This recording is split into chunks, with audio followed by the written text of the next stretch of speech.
a te tupua mai a te tawhito mai a te kāhui o ngā riki. Mai a tāwhiwhi ki ngā tua.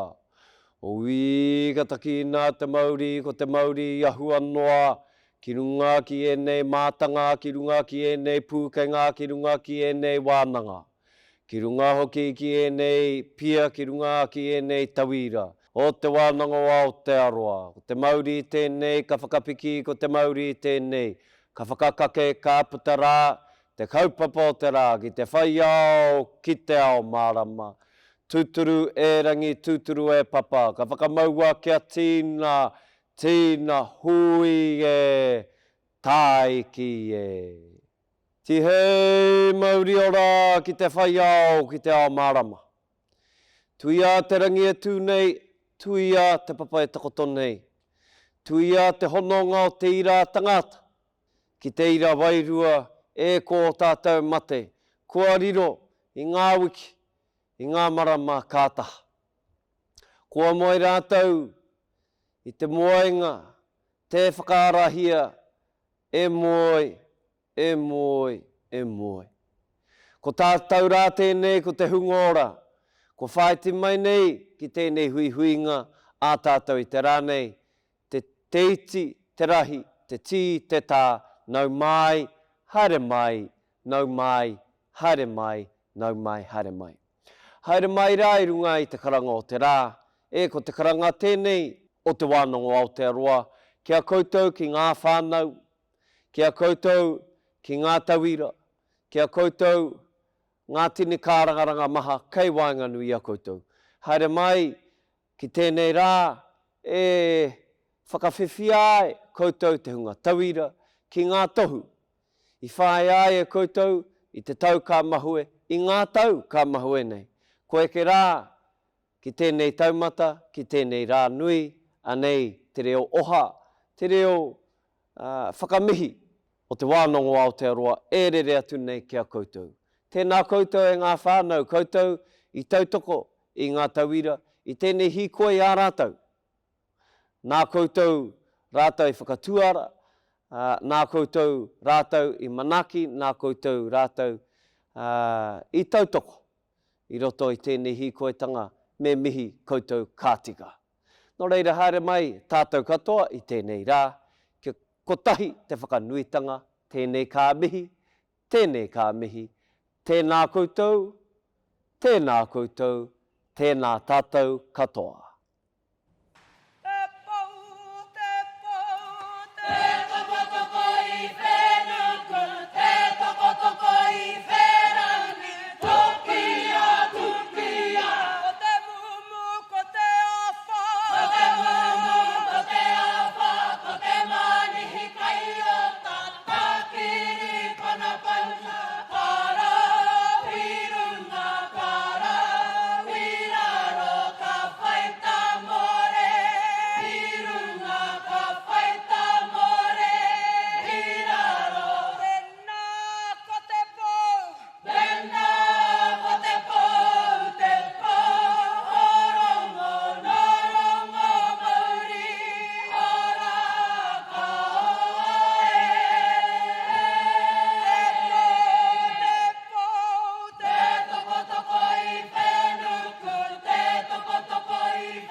E te iwi nau mai haere mai.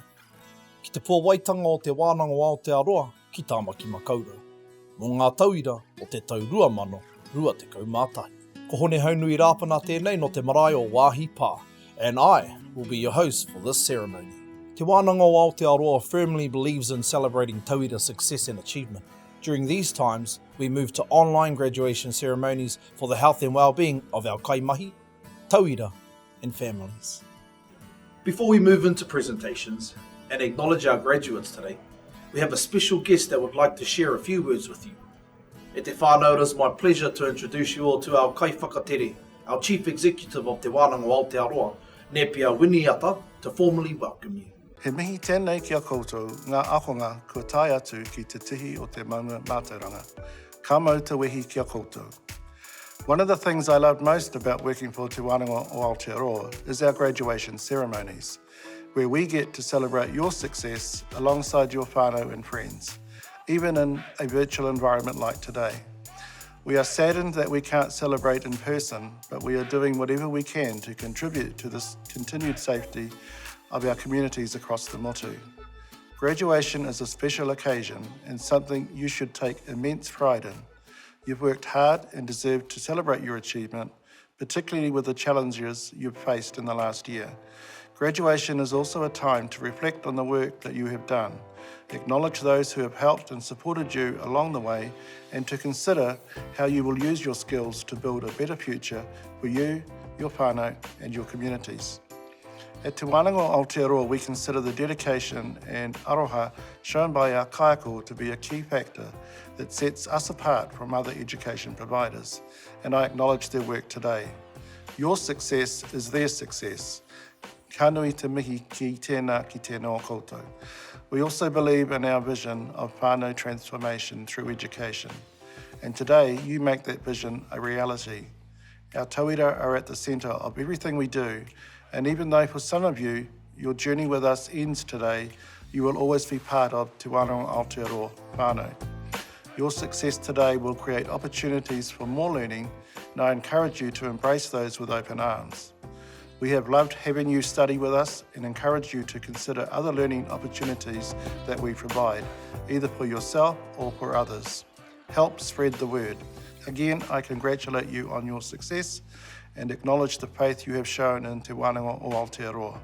Ka mutu no iho aku kōrero mo tēnei wā ki o koutou, tēnā koutou, kia ora mai tātou katoa.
Tēnā koe te Rangitira. Before we commence with presentations, we will cross over to Vanessa Eparaima, Chairperson of the Council, Te Mana Whakahaere, to read the oath for our graduating tauira. Papa ki kawana ngā tai o aroha, rere nei te au o whakamanawa i te moana nui o te ngākau, ki tēnā tai whanga, ki tēnā kuanga wai, ki a koutou e ngā maunga whakahi, e ngā awa whakatere taniwha, tēnā ra koutou katoa. It is my absolute privilege to acknowledge and welcome you all to to today's unique graduation ceremony and to offer my sincere congratulations to you and your whānau on your graduation from Te Wānanga o Aotearoa. As the chair of Te Mana Whakahaere, I take great pride in each and every one of you and the very real changes many of you have made in your lives. You are the embodiment of our vision of whānau transformation through education and our mission of tauira success. This last year has been challenging for us all, but your success today reflects the resilience you have shown in overcoming obstacles and puts you in good stead to face future challenges and to realise future opportunities. Ka nui te mihi ki a koutou. COVID-19 continues to be a significant issue for us all, and at Te Wānanga o Aotearoa, we are regularly reviewing what we do and how we do it to ensure our tauira continue to receive an education rich in mātauranga Māori, whether kanohi ki te kanohi or in an online environment. Today is about you and acknowledging the confidence that you have in yourself and in your ability to design your own future with us in support. We at Te Wānanga o Aotearoa feel very privileged to be a part of your journey and to provide you with the skills and experience through education to move forward with greater confidence in your lives. Well done to you all, and again, my warmest congratulations and have a wonderful day. This celebration is yours. It now gives me great pleasure to read the following oath. I te mana kei runga i au mai i te kaunihera, ara, mai te mana whakahaere o Te Wānanga o Aotearoa, me te whakatau a te kaunihera ka tū tēnei ko Vanessa Eparaima, te he mana o te mana whakahaere, ka whakawhiwhi atu i ngā tohu ki ngā tauira kua eke i a rātou ngā paiaru o tēnei wānanga. By the authority vested in me by the Council Te Mana Whakahaere of Te Wānanga o Aotearoa and by resolution of Council, I, Vanessa Eparaima, Chair of Te Mana Whakahaere, award the diplomas and certificates stated to those who have satisfied the requirements of this wānanga. Please honour our graduates with your applause. E ngā kaiako e ngā tauira o Te Reo Rangitira ki te tonga, e mihi ana. We will now present our graduating tauira for the Diploma in Te Pīnakitanga ki Te Reo Kairangi.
Mai kua he pakipaki mō ngā tauira. We will now present our graduating tauira for Te Whānautanga o Te Reo.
Kei runga no atu ho mai koa te pakipaki.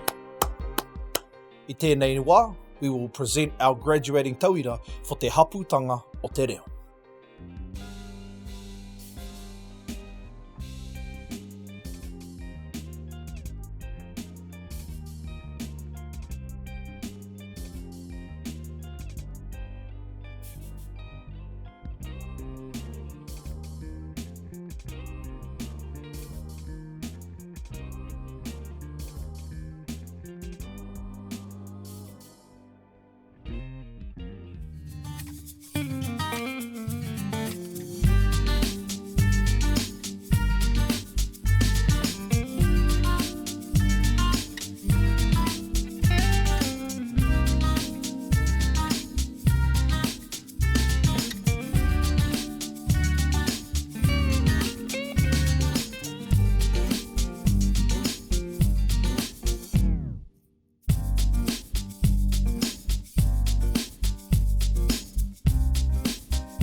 Please honour our graduates with your applause. At this time, we will now present our graduating tauira for Te Putaketanga o Te Reo.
Please honour our graduates with your applause.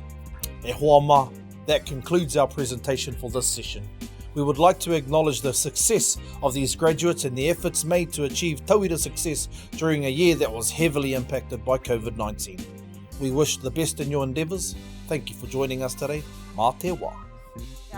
Kia tātou katoa, te atawhai o tō tātou ariki a ihu karaiti, me te aroha o te atua, me te whiwhinga tahitanga ki te wairua tapu, ake, āmene.